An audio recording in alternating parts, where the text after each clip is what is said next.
Орчин үед ч одоо нөө 7 дээд эцэг мэдхгүй ингээд хүүхдүүд төөрсөн. Хүүхдүүд гэхгүй бид нар ингээд төөрсөн ба шүү дээ. За бид нар ингээд өөрсөн дээрээ ажиллаад мэдчихлээ. Хүүхдүүдээ эртнээс яаж тэрийг мэдээд тэр амархан хялбархан сургах зам руу яаж оруулах дээ. Өөрөөсөө эхэлнэ. Эсвэл бүх юм аливаа энэ хорвоо ертөнцийн бүх логик хэрвээ мөнгө байсан бол тэгээд би мөнгөтэй болох юм бол ийм ур чадтай болно ингээд тойроод ингээд асуултад асуугаад байна. Явсаргаа өөр төрөл ирнэ. Хүүхдээ яаж тэхвэг өнгөд хүүхдийг сургууль ингээд хүмүүжүүлээд. Тэгээ сургуульд би яаж заах юм? Сургуульд ч угаасаа би зааж чадахгүй юм биш те. Системээ өөрчлөе. Гэхдээ системээ чи ер нь хэн өөрчлөх юм? Буцаал өөр төрөл.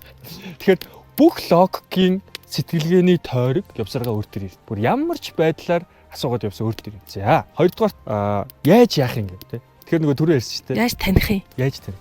Зөв. Таних шаардлага байна. Чи угаасаа нөгөө мэдрэмжээр энэ ясны химэн дотор гэх юм уу те ясан дотор ингээл лугшаад байж идэг мэдрэмж хүч өгөхгүй. Харин энийг зүгээр гаднаас нь монгол соёлоороо тордох нүүдэлчтэй юм эсвэл зөв сайхан одоо харилцаа те хамгийн гол зүйл нь энэ ч хоёрдугаар асуудал. Бас баг яаж хүрэх вэ гэдэг чи 7-8 дахь асуудал. Хамгийн номер 1 асуудал нь бол хүрээ. Тэрийгээ л өөртөө ярьчих сүнсэн битээ.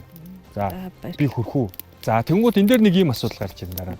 За зорилго бол хүүхд гэдэг тойрогтой байдаг шүү дээ. Аливаа нэг төсөл чинь тойрогтой байдаг те. Төсөл эхлэх гээд шүү дээ одоо. Стратеги гаргахын тулд. За тэнгууд хэн болох вэ гэдэг нэг алсын арга те. Чингис гэдэг төвшөнд зориглоё. Зориглох юм бол муудлаа гэхэд хүн шиг хүн дэр бох. Сайн хүн болох чих юм бол фейлдэх юм бол муучин болж болно. Тэгэхээр анханасаа тэрийг ямар сүнсээр барилаар том байдлаар тавих уу гэдэг нь бас бидний өөрсдийн сүнснээс. Зүгээр тавиад нэг эхэлсэн байхад бол нэг зорьсон байхад аяанда бүх юм бурсан. Хорвоо ертөнц бидний тал бүр ажиллана. Уулзвал хүнтэй уулзуулаад мэдрэх ёстой. Тэр чинь нөгөө сүнсний төвшөнд тэрэнд хүрч чадна гэдэг мэдрэмжтэй байгаа хүн чинь шал өөр төвшөнд юм харах байхгүй. Бүх юмнууд ингээд нүд нээгдэнэ. Уулын орой дээр гараад нүд нээгдэнэ. Асар их ирч хүчтэй ихтгэлтэй.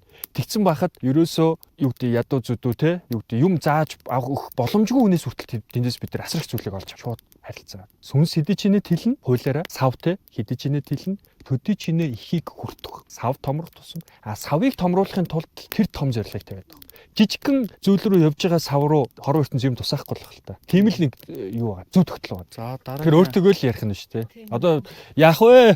Хөрхөө гэдэг. Гэтэ айгүй шудрах те. Бид нар ухамсартай бол би яг үнэхээр хөрнө гэж өөртөө хэлээгүй шүү дээ гэдгийг бас мэдээд байгаа шүү дээ те. Тэгэхээр яг сургалтын хугацаанд ч юм уу ингээд яваад те өнөөдөр яг гарах гэж байгаа юм биш. Харин тэнд хүрч чаднаа гэдэг нэг хэмжээнд өөрийгөө босгоод идэл гэж хэлээд байгаа. Мэдрэмжийн үед. Тэгэхээр нэг юм машиныг буруу харуулж өнгөрүүлээд байгаа юм шиг ч юм уу те нөгөө талаас нь эхлээд байна шүү те. Бидний нөгөө хөвшмөл сэтгэлгээнээс нөгөө талаас нь эхлээд хүрч. Одоо энэ еврейчүүдийн бясалгалч ерөөсөө энэ л дээ manifestation гэж яриад байгаа. Эхлээ хүрчил гэдэг. Эхлээ сүнсээр хүрч. Өөрсдөө бид нар бол оюун санааны сүнстэй ард түмэн, сонгогдсон ард түмэн. За энэний хажууд бол монголчууд, нүүдэлчд бол харин Алтай хангаа Хянганы нурууны 9 бүрний айсав дотор оршиж явахдаа хөх толб гэдэг зүйлийг бид нэр байгаль ихтлийн бэлэг болгоод авцсан. Энэ нь юу гэхээр байгалийн зам ёс, орчлонгийн тэр гэрлийн энергийн хуулийг таньж мэдэх илүү хөвгөлтэй байхгүй. Жинхэнэ сонгогдсон нөхдүүд нь яах нь вэ? Уг нь энд ингээд сууж байгаа. Тэд нар яах нь вэ? Тэр нь байхгүй ч гэсэн өөрсдөө санаагаараа те сэтгэлээрээ тэтгээд нь шүү дээ. Тэдний асуудал сайн байна. Харин жинхэнэ сонгогдсон гэх юм бол бодиттой энерги нөөцийн тухай бид нар ярих хэрэгтэй. За надад нэг асуулт байна. Энэ нөгөө хөх Монгол гэдэг ойлголтын дээр монголчууд өөрсдөө юу гэж хардаг байв гэдэг дээр нэг 5 сэтгэхүйн байдал байгаа шүү дээ. Тэгэнгүүт би одоо яг энэ 5 сэтгэхүйн байдлын алин дээр байна вэ гингүүт надад энэ эко байдал гэдэг дээр нөгөө бусдыг бодох гэж байгаа шүү дээ. Бусдад тус чанар гэх юм уу? Өөр л өгчдөг гар суултаа. Тэгэхээр энэ дээр надад дээр нэг юм хоёр юм байгаад байгаа байхгүй юу? Одоо жишээл багшилж явах үед бол за яг харахгүй энэ хүн тусалчи голын нолоо хилчээ чиглүүлчээ гэдэг юм байгаад идэг. Гэтэл амийн энерги орон зайд идэг гэр бүл одоо ах дүүтэй ингээ ороод ирэхээр одоо өөрийгөө ихэлж бодоод өөрийнхөө хүүхдийг ихэлж одоо дараа нь ахийнхаа хүүхдийг боддог ч юм уу нэг ийм зүйл байгаад байгаа байхгүй юу? Тэгэхээр энэ дээр одоо би юу хийвэл ямар гарц гаргалгаа байна? Юу гэвэл яавал зүгээр вэ гэх юм. Одоо юу гэдэг ойр дотны холбоосууд дээр жоохон юм байгаад байна шүү дээ. Заавчлаар өөрийн хэрэг бүтүүл нөгөө бусдын хэрэг бүтэн гэдэг шиг яваад байна шүү дээ тий. Уг нь бол бусдын хэрэг бүтүүл өөрийн хэрэг бүтэх гээд байгаа шүү дээ тий. Тэгэхээр нэг ийм хоёрдмал байдал байгаад байна л да. Тэгэхээр энэ ийм юм л дээ. Бусдын хэргийг бүтээгээд явж исэн чинь бусдын хэрэг бүтсэн чинь миний хэрэг бүтэхгүй тохиолдол бас байгаа шүү дээ. Бид нар тэр хүмүүсийг муу хүмүүс гэдэг байгаа шүү. Тэгэхээр яалтчгүй харилцаа хүтэн болох нь Харилцаа юу нэ? Харилцаа хүйтэн болох нь жамын л асуудал байхгүй юу? Бид нар дахид туслах хүсэхгүй шүү дээ. Бид нар чи бас хүн шүү дээ. Дандаа туслах ёстой биш байхгүй юу? Харин өөрт байгаа бүтэн байгаа сэтгэлээ хуваалцах, тэгснэр өөртөө улам илүү бадархал тийм л юм байна. За тэр нэг амийн нэрийг орон зайд байгаа хүмүүс дээр нэг үйлчлэхгүй байгаа л шүү дээ тий. Тэн дээр эрх мэдэл хэрэгтэй. Юу нэрх юм? Тэр хүмүүсийг байлдан дагуулах, нөлөөлөх. Одоо жишээ нь бидний оюун санаа, үг яриа ямар ч жингүү тусаад байна л гэсэн үг байхгүй. Нэг юм санаачилж хийж ихээр те. Тэнгууд харилцаа өөрөө нэг талын ер нь давуу санаачлагтайгаа л явдаг. Тэр давуу санаачлагтай харилцаанд санаачлагыг амь хүчийг гаргаж байгаа, хичээл зүтгэлийг гаргаж байгаа нь сүнснийхээ үе шатаар те хөгжлөөр илүүлэхгүй. Илүү өдөрдөг. Гэтэл хүмүүс энийг ойлгодгүй. Угаасаа санаачлагыг гаргаад яваад байхад ийм төвшөнд өөртөө адилхан төвшөнд яагаад нь штэ. Тэр ийм учраас хүн болгон бэлэгтэй, хүн болгон энэ сүнсний хөлүүдийг мэддэг учраас яадаг вэхээр бид нэр эрх мэдэл гэдэг зүйлийг оруулж байна. Тэр нь юу гэхээр нөхцөл байдлыг боддоор ойлгохгүй байгаа хүмүүст юмыг ингэх ёстой шүү гэд тулгаж байна л гэсэн. Татгалзгай аргагүй санал тавьж байна. Болохоо боолохаг тэгээр үсгээр үл бод чулууг үйлүүлэхтэй гэдэг чинь. Одоо орхин гэсэн яам гэсэн. Тэрийг бол янз бүрийн төвшөнд хийн л дээ. Одоо таны хэлж байгаа ч нөгөө цоохор андыг хятадуудад барьж өгсөн хүнийг бол яасан гэхээр түүхэндээ мухар мааран гээд өнөөдрийн Баян Онгор аймгийн Баян Өндөр сумын гаралтай тийм хүн байсан маа. Хуучнаар бол засагтааны шүү. Тэр бол Монголын хувь заяа тусгаар тогтнолыг авч явж исэн тэр мундаг шилийн сайн яриаг хятадуудад 200 оноор зарчдаг байхгүй юу? Амийг баригдаад мэдээллүүдийн дамжуулаад. Тэнгүүд манай шилийн сайн арчууд чинь бариад мухар мааран барьсан байна гээд мухар maaранг азрах шидэж өгөөд нохотой хамт авчиж байгаа. Чи ухамсар хүн байсан бол тий одоо сүнсэн мэдрэмж хүний мэдрэмж байсан бол тийм үйл гарахгүй байхгүй. 200 хүн яах вэ өөрөө зовглол. Гэтэ Монгол хүний юмд тэр тэрийг шууд нохоо гэж байхгүй. Эрхийн хувьд чи бол ухамсар сүнс бол байхгүй. Чамд бол юу ч алга. Чи бол нохоо. Тэгээ алтаа давуулаа казакууд зарчдаг. Киргизүүд. Тэгэхээр яах нь бид нар энэ хорвоо дэлхий дээр ухамсарын хувьд амтэн шиг байгаа хүмүүстэй эрх мэдлээр харьцдаг гэсэн. Эрх мэдлийг биднэрт зааж өгөхдөө юу зааж өгсөн бэ гэхээр эрх мэдэл гэдэг бол хүч гэдэг бол муу зүйл. Эрх мэдэл бол чиний чамааг бол одоо юу гэдэг нь өтүүлнэ. Чамааг муутгах гэсэн баг. Үгүй. Эрх мэдэл өөрөө сайныг улам ялзуулдаг зүйл. Цэвэр сүнсийг улам ялзуул. Цэвэр зорилгыг зөв үйл хэргийг улам хурцсагдаг зүйл байхгүй эрх мэдэл. Тэгэхээр энэ эрх мэдэл өөрөө эзэн биенд нь ойлголт, бодол оюун ухаанд нь ойлголт. Өнөөдөр биднэрт улс төрчид эрх мэдэлтэй учраас юу ч тулгаал, аргалаал эсвэл хууль тогтоомжоор тулгаж чадаад байна шүү дээ, тийм. Энд чинь эрх мэдэл. Энэ бодиттой байна. Энэ хүчийг маш сайн ойлгох хэрэгтэй. Сүнс бол харин мэдрэмж. Сүнс бол чиглэл, сүнс бол төсөөлөл, хүрхстэй цэг. Гэхдээ түүндээ хүрэхэд таны хувьд бол амин орноо сайхан байлгамаар байна, тийм. Шаардлагатай зэвсэгч нь эрх мэдэл, харилцааны ур чадвар, тийм. Сэтгэл зүйн ур чадвар ингээд шаардлагатай зэвсгүүдээ бид ашиглах хэрэгтэй. Миний хувьд бол хамгийн шаардлагатай нь эрх мэдэл манлайлал гэж харж байна. Одоо ингээд нөө сүнс хүмүүс гээд ярихаар ингээд нөө ойлгодгүй хүмүүс байдаг штэ. Тэр хүмүүст би одоо яаж ойлгуулах вэ? Ойлгуулах ямар шаардлага? Яа чухал хүмүүс ахгүй гэн. Ойлгуулаад ойр дотны хүмүүс. Тэ угаасаа нөгөө хөх Монгол агуул уул зөнгөө ингээд үзчихэнгүүт нь би ингээд чухал хүмүүсээ авч явахгүй бол тэгээд тийм чадварт барыг суралцсан гэж хэлэхэд бас тэгээд хэцүү штэ тий. Тэгэхээр одоо тэднийг нэг сэрийчмээр байна гэдэг. Хэдий ч нэ хол зайд чирч чадах нь чиний өөрөө сүнсний хүч төсвөр хатууч л те амьдралын одоо арга ухаан. Хүний сүнсэнд хамгийн их нөлөөлдөг зүйл юу вэ гэдэг асуулт гэхгүй наач. Хүний сүнсийг сүнснээр харьцгаад нь шүү дээ те. Дотоод мэдрэмжүүд нь. Энэ бол үлгэрлэл буюу бодтой үйл хэрэг. За бүр ялангуяа тэр нь чин зөриг, эр зөриг дээр тулгуурласан бол бүр гайхалтай. Цочрол аав. Вау. Ерөнхийдөө өөрөөрөө үлгэрлэх юм байна те. Өөрөөрөө том санаагаар зөрөгтэй алхам, зөрөгтэй үйлдэл, тууштай алхмуудаар. Тэгэхээр ерөөсө бодит үйлдэл хүний сүнсэнд төрдөг. За ойлголоо. Баярлалаа. Тэр нөгөө ярилцаад ойлголцдог хүмүүс байна.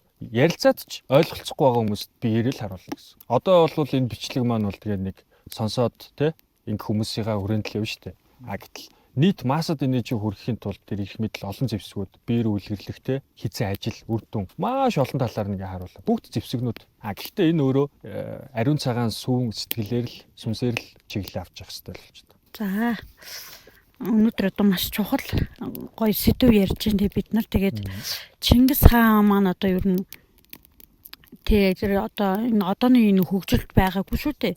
Тэгэхээр сая одоо ярьж байна.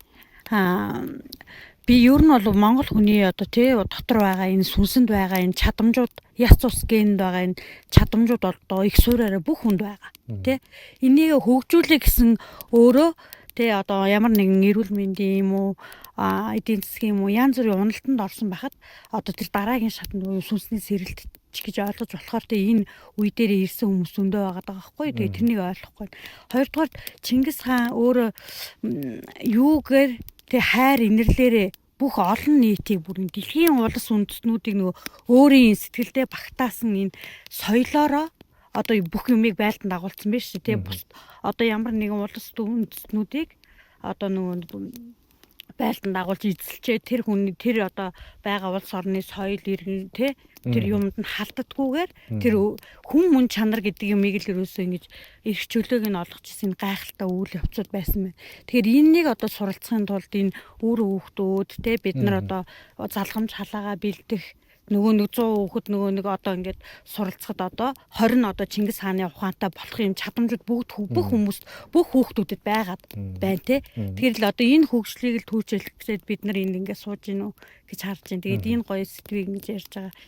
За тэгээ асуулт гэх юм бол одоо энэ яаж талархлаа. Тийм тэгээд энэ яаж одоо энэ юунууд энэ community буюу энэ бидний ингэж хийх гээд байгаа юмнуудыг одоо нэгтгэж тэгээ үйл хэрэг болгох тал дээр одоо ямар ажлууд одоо хийгдэж байгаа вэ гэж одоо бас асуувал.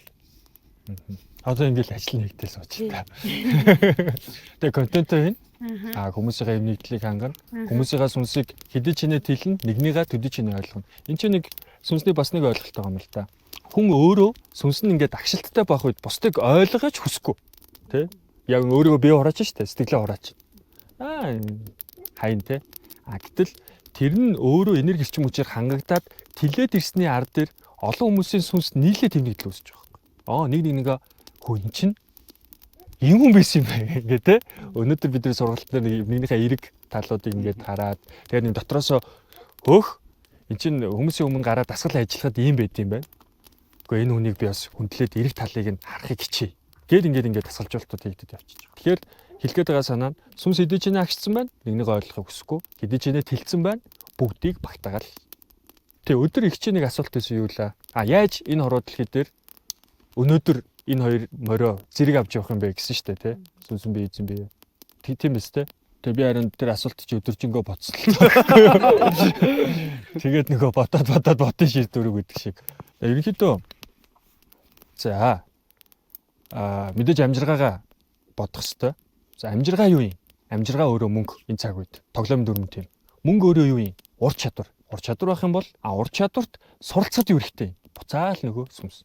Тэгэхээр бүх юмны эхлэл мэдлэлтэй ээж буюу анхдагч нь өөрөө сүнсэн байх. Тэгэхээр тэрийг одоо хөгжүүлээд, сайжруулад, хүчжүүлээд, өндөж хараад шаардлагатай зэвсэг мөнгө олдог зэвсэг хураач тий. Эрх мэдэл төрдөг зэвсэг хураач. Хүнтэй сайхан харьцдаг зэвсэг буюу арга ур чадруудаа л дүүргээд. Тэгэхээр энийг процессыг хурцгадаг тоглоомын дүрмний үг лээ. Энерги хэдий ч нэ буюу сүнс хэдий ч нэ хүчтэй байна. Цаг хугацаа төдий ч нэ богино. Ягаад тэгэхээр сүнсэн би өөрөө суралцахад таньж мэдэж мөн чанарыг таних зориулагдсан би. Тэгээ сүнсэн тэлсэн байвал панк гэж барьж аваад хэрэглээ болгоод явчихна. Эн чинь ингэдэм нэг тийм. Цаг хугацааг асар товчлаа. Гэтэл сүнсэн биеэрээ тэлэлтэй үүсгээд гарцаагүй одоо нэг давтамж гэдэг юм уу хим нэгдэлч гэж яриад байгаа тийм. Ийм төвшөнд гараад ирсэн байгаа хүмүүсийн сургалтын хурд ямар байх вэ? Суралцах хурд, бүтээх хурд ямар байх вэ? Зөвхөн өөр дээр ажиллаж байгаахад бид нар тийм боломжууд гарч ирж байгаа бол хамтраад ажиллахад маш их хэмжээний боломжууд гарч ирж. Сүнс яаж ажиллах вэ гэхээр энд хүрээ. Тэнд байгаа зүйлээ л нийгмээс огт тэрнтэй холбоогүй мэдээлэл байсан ч тэрнтэйгээ холбож ойлгоод. Одоо нөгөө жирэмсэн болцсон хүн болгоныг жирэмснийг нь ажиглаад идэг гэдэг нь шүү дээ. Тэр чинь хүүхдээ бодоод нь шүү дээ. Гэтэл Чингис амин чанартай одоо хүүхдээ боловсруулаа гэдгийг чин сэтгэлээсээ тий өөртөөгөө тохироогоо хийчлээ. Тэгмэд ерөөс тэрийг л ингээл энэ ч ямар мундаг өдөртөгч вэ те. Өстө Путин ч тийм байна гээл те. Ираны өдөртөгч бас ямар зоригтой гар вэ. Ингээд дандаа тэрнтэй холбоотой мэдээллүүдийг сүнс өөрөө татаа суралцаад дата үүсгээл одоо аргаа боловсруулаа яваад. Энэ дээр нөгөө миний туулал дээр болохоор яг эзэн биеэрээ зүтгээдсэн байхгүй юу. Тэгэхээр хичнээн чармаасан ч ихсэн айгу хүч нь бага байгаадсан. Тэгээ сүүлд энэ сургалтанд ороод сүнсэн бие мэдрээд амин чанараа тэтгээд эхэлсэн чинь сүнс сэрээд одоо ингээд нэгтэл явагдаж байна гэж би өөр дээр хараад байгаа. Тэгээд надад одоо миний зорьсон зорилготой холбоотой хүмүүсийг гаргаж ирж байна. Тэрэнд хүрэх хэрэгцээтэй сургалтуудыг өгж байна. Тэгээд сүнс бол маш юм ухаалаг ажилт юм бэл. Ухаалаг систем юм шиг санагдаад байна. Миний талаас ч яг тийм баг. Одоо жишээ нь ингээд энд ирээд те та бүхний ингээд юутай ерөнхий ингээ хаана авлаа уулзлаа те мөнх гайхамшигтэр хаваржангаал ирсэн. Тэгэл нэг болохгүй байгаадсэн шүү дээ. Тэгэл нэг цагийн юм цагтаа л идэх шиг цаанаасаа л тэгэл долгио молгоноор л тэгэл таардаг яг цагийн үед. Уг нь бол энэ сургалтыг айл хавар 4 сард барыг хийгэж ярьсан баг. Тэгээ тухайн үед чи ингээ хар ухаанаар бодох юм бол бүгд агшцсан те. Ажиллаа яа гэсэн. Бас нэг тийм цаг үе байгаа шүү дээ. Би ч өөрөө тэр юунд нүдүүлсэн, төрийн албанд нүдүүлсэн ингээ явж байгаа. Тэгмүүд бүгд нэг тавираад ажил мэл бүх юмнууд зэгцрээд учраа олонгууд пан. За баярлалаа миний асуултыг хариулсан. Айгу олон зэвсэг хэрэгтэй болчиход шүү дээ. Тийм шүү дээ. Тийм тэнгүүд одоо над дээр болохоор тийм уужуу ухаанд чанар алсын хараа гэдэг зэвсэг хэрэгтэй байна. Гис байдал одоо өөрийн чинь нөгөө гис байдал. Тэгээ энийг яг амьдрал дээр яаж аргаа олох явах вэ? Наа чи маш чухал асуулт. Гис байдалд хэрхэн боловсрох вэ гэсэн үг. Маргааш хичээл дээр үзнэ. Гол мөн чанарын нэг нь бол бид нэр сүнс өөрөө яадгүй юуг чин сэтгэлээсээ хайрладаг вэхээр үнэхээр барьж тэмтрээд өвдөжсэн ч хамаагүй ухаарлаад ухамсарлаад ойлгоцсон зүйлээ энэ яг нөгөө байгаагаар нь харцсан юм аа ингээд хайрлаад ойлгох. Тэгэхээр манай улс үндэстэн тий яагаад энэ олон хүмүүс ингээ оршоод байгаа. Энэ бүх яагаад гэдэг асуултуудад бид нэр оюун санаагаар хариулаад ойлголтууд авчих штэ мэдүүлцэх байгаа. Тэрний ард дээр энэ чи хайрлахгүй байхын аргагүй, энэний төлөө өөрийгөө өргөхгүй байхын аргагүй ийм үнцэнтэй зүйл юм биш тэ. Цаанаасаа л ингээл зам. Одоо бизнес хийгээл байж л юмэр штэ өөртөө биендээ амар. Тэгэхэд л тэгэл сургалт хийгээл явж их нь өөрт амттай байхгүй тэ. Нэг өөрөө л сүнс нэг юм бүтээмээр байгаа дах шиг юм тэ. Тэгээд тэр бүтээж байгаа зүйл нь бусдын төлөө байгаад ирэх юм бол хүссэн үсээгүй тэр мөнгө гэдэг зүйл нь араас нь дагалдаад ороод ирчих юм. Тэр бол асуудал. Сав бэлэн болцсон үед эд баялаг те харилцаанууд бусад энерги гэрэл аз жаргал бүгд ингээд ороод ирчих. Саваа бэлэн болгохын тулд жоох ухамсарлах хэрэгтэй байгаа шүү дээ. Ухамсар өөрөө хаагур ордог гэлээ. Өвдөлт бол гэрэл ордог, цорын ганц зам хаалга юмаа гэдэг байна шүү дээ. Гэтэл тэрийг бид нар өвдөлт гэж хараад байгаа болохоос өвдөлт гэж харахгүй хэмжээний төвшөнд л хүрчихлээ. Одоо яг нэг өөрийн чинь ярьж байгаа зүйлсүүдийг нөгөө өдрөөс хойш ингээд ажиллаж анзаарлаа л да. Тэгэхээр энэ нөгөө бошиг гэдэг юу те нэг юм теорем гэдэг үл аксиомч гэдэг үл одоо зүү тогтол гэдэг нэг юм нэр томьёонууд байдаг шүү дээ. Яг нэг иймэрхүү гарцаагүй зөв ойлголтоор танин мэдэхгүй яриад тэрийг задлж яриад тэгээд тэрийг яаж хөрсөндөр болох вэ гэдэг талаас яриад байгаа зүйлүүд байгаа юм шиг санагдаад байгаа хгүй. Би яг нөгөө алтан дээр дүнний аялгын талаар өмнө ойлголтгүй байсан л та. Тэгээд тэрийг зүгээр одоо нөгөө 9 куин зарчим 35 эрдэм энэ төр гээл тэгэл нөгөөх нь ингээл харахаар айгуу тийм ойлгоход төвхтэй хөрсөн дээр буухгүй юм шиг юмнууд харагдаад лээсэн л та. Тэгээ өнөөдрийн тайлбарлаж байгаагаар бол бас харьцангуй нөгөө хөрсөн дээр гайгүй нэг ойлгож болохоор бас сонирхоод үнэхээр чухал зүйл байна гэд магадгүй нөгөө өвгдийн ухаан буюу далд ухаан нэг товчхон томьёолоод аксиом болгоцсон зүйлсүүд байгаа юм шиг санагдав. Тийм нэг юм зүй тогтлоод байгаа. Тэгээд энэ ч нөгөө туулж хийж ижил яг сүнсээр өөрөө барьж байгаа шүү дээ. Хийж үзчихэж. Тэгээд ер нь бол цэвэр дасгалжуулалт. Тэгээд хэдүүлээ тэр дасгалжуулалтуудын охийг л хэдхэн хоногийн дотор. Тэгэхээр maaхан нөгөө гоё маргаашгаа дасгалжуулалтандаа л өөрсдөө гоё сэтгэлцэн өгч тэ. Тэлээд л гоё ороод ир. Баярлаа. За амьдралдаа одоо та хэрхэн энэ хичээлийг хэрэгжүүлж байгаа вэ? Би чинь одоо юу байгаа даа. Матрикстай бол яг матриксаар л хэлцэж. Яг энэ өөрсдийнхөө халуундаа буюу сургалттай шавнэр тэгээ сургалтынхаа энэ орон зайд бол яг тэр Чингис хааныхаа сүнсээр харахыг хичээж л хэлцэж. Матрикстай бол матриксаар харьцсан хэрэг яг яана гэсэн үг үү? Хүн сайн уу гэхээр нь сайн уу гэж хариулна. Энд бол сайхан зүсэж гэнэ үү гэхээр нь бүтэн сэтгэлээр сайхан зүсэж гэнэ гэж. Өөр нь агшнаа мэдрэн л гэсэн үг юм. Матрикс харьцангуй хөрөнгө оруулахгүй гол зүйлдээ энергич мөчөө нөөж идэг гэсэн үг. За тэгээд энэ хичээлийн гол суур үг гэвэл та юу гэж хэлэх вэ? Сүнсэн биеийн тэлэлт, сэргэн мандал. Ер нь бүх юмны эхлэл. Чингис хаантайгаа залгагдах. Чингис хааныхаа сүнс, Хатыгаа сүнс үлдтэл залгагдах. Яаж тэр агуу удмаар яг Монгол гэрттэй одоо 8 хаантай 6 хаантай гэртэл те. За энэ пойшуудын ингэчгөө гээл зураг зураал хэдэн малчин залуучууд одоо энгийнээр хэлэх юм бол 30-40-тэй залуучууд л сууж байгаа шүү дээ. Бид юу энэ залууч. Яаж хараад байгаа юм гэдэг л асуудал. Тэр нөө сүнс тэлээл нэг дээрээс нь сайхан. За орой минь нэг асуулт байна. Та түрүүн хэлсэн нэг зэвсгээ бүрдүүлэх цуглуулах хэрэгтэй. Тэр нь бол ур чадрууд юм байна те. Хүнтэй харилцах тухайн орчиндөө мэрэгжил эзэмшигч байдаг юм уу? Тэнгүүд одоо улс орны байдал болохоор таны хэлсэн шиг зэвсгүүдэд цуглуулсан эрх мэдэл нь байна уу байна? Санхүүгийн бололцоо байна уу байна? Орон зай одоо бүх юм нь байна. Дээрс нь ард иргэдэнд байна. Гэхдээ трийг одоо юу гэдгийг зөвхөн амин чанарынхаа төлөө, өөрийнхөө хувийн эрх ашигын төлөө, дээрээс нь хэрэгцээ нь мэдээж дуусахгүй, анхтаас хэрэгцээг хангацсан, дараагийнхаа хэрэгцээг хангаад тэр хэрэгцээ мэдээж дуусахгүй тий. 1 тэрбумын байранд амьдардаг байсан бол 2 тэрбумын байранд амьдрахыг хүснэ. 500 саяын машин ундаг байсан бол тэрбумын машин унахыг хүснэ. Тэнгүүд бүх боломж нь байгаад гэхэд энэ амин чанараа хичээх, өөрийгөө хувиа хичээх гэдэг энэ төрмөл зан чанар юм уу? Эсвэл эцэг ихэн тэгж хүмүүжүүлээд алданлаар ингээ бий болчихдөг юм уу? Энэ ерөөсөө хүн хувиа хичээж гинөө хувиа хичээхгүй байна уу гэдэг гол ихтгэл зүйр те. Юунаас шалтгаална? Ерөөсөө л нөгөө сүнснийх нь хэмжээ. Сүнс нь агшилттай болвол өөрийгөө л мэдрэх нь байна. Өөрийгөө л мэдрэмжүүдийг бодоол, өөрийнхөө л мэдрэмжүүд дээр төвлөрөөд өөрийгөө өрөвдөө суугаад те. Хэвээ би зовцсон шүү гэх ингээ гайхаад байгаа байхгүй. Ямар их зовсноо. Сүнсэнд хэлээд хэлэх юм бол нүд нь эргэн тойрныхоо хүмүүсийн сайн мууг ялгаж харж л. Энэ дээр одоо саний одоо яран дээр чи одоо хариулсан дээр чинь бол сүнсэн цаанаасаа угаасаа тийм жижигхэн төрсэн болохоор би муу амьдарч байгаа юм гэж ойлгоно гэсэн үг.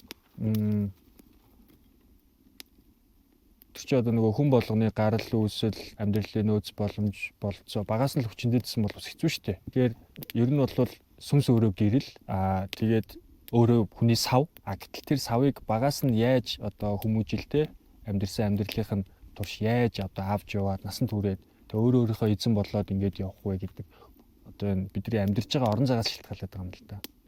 Бас маш том хувь. Тэгэхээр одоо энийг одоо сонсож байгаа хүмүүс жишээлбэл те би анханасаа ингэж төрсөн юм байна ч юм уу те миний сүнс ингэж жижигхэн төрсөн юм байна. Эсвэл манай аав ээж орчин муу байсан болохоор гээд гадаад нөхцөл байдлуудад алдаагаа, буруугаа, муугаагаа тохиодох боломж олчих. Тэр бол сүнс агшсан байгаа сүнснээс гарч байгаа хариу сэтгэлгээд гадаад ертөнц рүү шалтгаан тооцож байгаа. Гэтэл яг тэрнээс илүү дорд нөхцөл байдалд за өөрөө ч хэлж байгаа тэр түүхэн дөрүүд ч байна. Шал өөрөө л харж тээ. Таны түрүүн хэлсэн нэг ариун сэтгэлтэй хүн эрх мэдлийг гартаа оруулвал тэр хэмжээгээрээ одоо үйл дэлгэрнэ. Сайн үр дүн гарна те. Тэнгүүт одоо бидний яг энэ амьдарч байгаа цаг үед дээр ариун сэтгэлгөө шунхалтай хүмүүс те элдийн манзын зэвсгүүттэй болсон, эрх мэдэл өдрөнгөтэй болсон. Тэнгүүт нийт ард иргэдийг хохироогод байгаа энэ тохиолдолд өөрсдөө магадгүй энэ бичлэгийг олж үзэх завгүй явж байгаа шүү дээ. Завгүй гэдэг нь ашгаа бодоод. Тэгэхээр тэр хүмүүст одоо юу гэдэг юм бусдад нөлөөлөд байгаа энэ буруу эрх мэдэлтнүүдийг заавал тэгээд өгтөл нь хүлээх ёстой гэдэг юм уу? Эсвэл саяны дайрж очиод сүнсийн цэгсэлч болдог. Юу болоод байгаа вэхээр яг гоо социопат ч гэдэг юм уу те сэтгэл зүйн янз бүрийн эмнэл зүйн юу байгаа. Эрх мэдэлд хэд шунад урлагчтай, мөнгөд хэд шунад урд. Ер нь шунлагын тухай ойлголт. За тэнгууд бид нар хэлжсэн сүнсэн бие тухайн хүний сүнс хоосроод утга учир агшилт үзүүлчих юм бол эзэн бие нь бэлэг буюу аливаа зүйлийн мөн чанарыг харахаа байгаад хүнийг бодохоо байгаад нүдэнд харагдаж гарт өргөддөг байр, машин, эрх мэдэл ингээд эрх ямб гэдэг зүйл нь дурлаад байгаа байхгүй юу. Тэгэхээр тэр хүмүүсийг өрөвдөж харах хэрэгтэй болчиход байгаа юм бүр. Яалтчгүй уг хүнийг харах юм бол өөрт нь байхгүй учраас дотоод одоо сэтгэлийн орон зайд нь сүнснийх нь орон зайд тэр амин чанар, тэр ам, тэр уужуу тавиу амьсгалах, тэр тайван нойр байхгүй байгаа учраас яаж юм? Өөр бусад зэвсгүүдийн төлөө, эрх мэдлийн төлөө мөнгө гэдэг энэ хорвоо дэлхий дээр одоо үйлчилж байгаа дүрмээр өөрийгөө л дүрх гээд байгаа л нэг тийм жоох хүүхдүүд байдаг. Яг үндсэндээ. Тэр хулгай хань гэдэг чинь энэ орчлон хорвоо дээр булхайцах тийм гэрлийн хууль байхгүй юм байна л да. Тэгэнгүүт булхайцж гинэ гэдэг чинь өөрөө өөрийнхөө хуулиар хэн нэг нь хүний эрх боломжийг хулгайлж байна. Хэн нэгэн хүний амин чанарыг нь дороотуулж байгаа бол ялгаагүй гэрэлдүүлж болт юм бол бүдгэрүүлчих жоох. За энэ сүүлийн 3 дахь асуулт нь болохоор яг одоо танд эзэн хааны эрх мэдлийг өгвөл та ямар үйлдэл хийх вэ? Чадахгүй шүү дээ. Тэр нь одоо миний сүнс өөрөө тэрэнд бэлэн биш байхгүй. Тим хэмжээнд бэлтгэдэг байхгүй. Харин хидэд бэлэн болох уу гэдэг асуудал. Өөрөө тэрнийхээ араас явж байхдаа туулаараа бэлэн болох. Тэгэхээр эн чинь эрх мэдэл шилжүүлж авах тухай ойлголт явж байгаа маш чухал сэдв баярлаа. Нөгөө болоогүй байгаа тий өөрийгөө харуулаагүй байгаа. Сүнснийх нь хөгжил нь бэлэн болоогүй байгаа гэж яриа л та тий. Сүнс нь хангалттай хэмжээнд ард иргэдэд хайрлах хэмжээнд тэлээгүй байгаа тохиолдолд тэр зэвсгийг эрх мэдлийг хүнээс авч одоо шилжүүлж болдог зэвсэг болгоод өгчхөөр тэр асар хортой юм болчихсон. За түрүүний нэг сүнс хумигдсан байгаа байдлын талаар сүнс хумигдсан байгаа байдлын талаар агшсан байдлын талаар ярьлаа. Гэхдээ одоо өнөөдрийн одоо яг бидний амьдрал дээр болж байгаа нэг асуудал гэх юм бол илүү залуучуудын хувьд гэх юм уу одоо энэ нөгөө нэг одоо мөнгө санхүүтэй холбоотой энэ асуудлаар ямар нэгэн тоглоом ч юм уу те мөрөгтэй тоглоом ч юм уу тэр зүйлээс болоод өөрийгөө айгуу тийм эрсдэлтэй алхамд байдалд оруулаад тэрнээс нь болоод одоо гэр бүлийнх нь хүмүүс нь ч юм уу татагтаад гэх юм уу те баг санаа зовоод гэх юм уу тэр байдал нь бас нэг сүнс агшиж байгаа бас нэг хэлбэр болж байгаа юу те мэдээж Энэ хорвоо дэлхий дээр бидний үг дэдс бол хүний сүнсийг чөлөөлж эрх чөлөөтэй энэ хорвоо дэлхий эзэн болохоор зорж исэн юм те. Яг эсэргээр хүний сүнсийг агшааж, айлгаж, мөрөөдөд тоглоом, янз бүрийн матриксууд ашиглаад агшаасны үндсэн дээр өөрийн чиглэлгүй болгосны үндсэн дээр эзэн биеийг нь зүгээр л өөрсдийнхөө хөдөлмөрт эц цаг үед бол биеийн хүчний хөдөлмөрт ашигладаг гэсэн бол өнөөдөр яах нь нэг корпорацид өдөр тутамдаа нэг ажлаа айлгдаг те ийм хүн болгож ашиглахын тулд амьдрдаг, эрх мэдлийг хадгаж үлдэхийг хичээдэг, дэлхий дээр оршдог тийм асар олон одоо тийм далд хүчнүүд нууц нийгэмлэгүүд. Ерөнхийдөө ингэж ярих юм бол бүгд л мэдж байгаа еврейчүүд л байна шүү. Тэр хүмүүс өөрсдийнхөө сүнсийг тэлэх арга ухааныг маш сайн судалсан юм байна. Бусдын сүнсийг агшаагаад түүний үр дүнд зориггүй чиглэлгүй болсны ар дээр боолчлох бас арга ухаан, технологиудыг маш сайн хөгжүүлсэн юм. Түүний л нэг чиглэл нь өнөөдрийн матрикс гэж яриад байгаа тэр донтолт, мөрөдөд тоглоом те олон зүйлсүүд байгаа байхгүй. Ангижралууд.